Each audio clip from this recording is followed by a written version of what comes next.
বাংলাদেশের এক প্রান্ত থেকে অন্য প্রান্তে কত হাজার হাজার বক্তা আলেম পাওয়া যায়। মহান মালিক বলেছেন কোরআন এবং কোরআন থেকে আল্লাহ তাআলা যা কিছু নাযিল করেছে সেই কথাগুলাই বলতে হবে। আর এই জাতিকে যুগের পর যুগ এক ধরনের টুপিওয়ালা পাঞ্জাবিওয়ালা যুগের পর যুগ বছরের পর বছর হাজার বছর ধরে এমন কিছু শিখিয়েছে যেটা মানুষকে কোরআন হাদিস থেকে দূরে সরিয়ে দেয়, ঠিক কি না? আপনারা কথা বলতে হবে আমার সাথে। আমি শুধু একা কথা বলবো, আপনারা চুপ করে বসে থাকবেন, সেটা কিন্তু হবে না। বলবেন তো ইনশাআল্লাহ? তাহলে আল্লাহ তাআলা বলেছেন কি, ইয়া আইয়ুহার রাসূল বাল্লিগ মা উনজিলা ইলাইকা মির রাব্বিক। রাসূল আপনি তাবলীগ করেন। তাবলীগের তো আবার ধরন আছে। এখনকার মানুষ তাবলীগ মনে করে এই পিঠের মধ্যে ব্যাগ নিয়ে হাড়ি পাতিল নিয়ে মসজিদে মসজিদে থাকা, মনে করে এটাই তাবলীগ, ঠিক না? কথা কয় না, ঠিক না?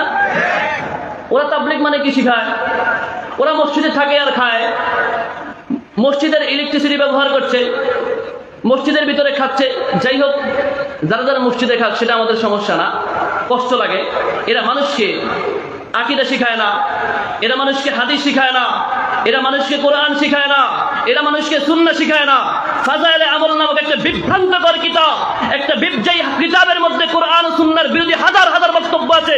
এই ফাজাইলে আমল তাদের একমাত্র গ্রহণযোগ্য কিতাব। এরা কোরআন হাদিসকে মাইনাস করে ফাজাইলে আমল দিলে দিনের পর দিন এই জাতিকে গুমরাহ করছে, ঠিক কিনা?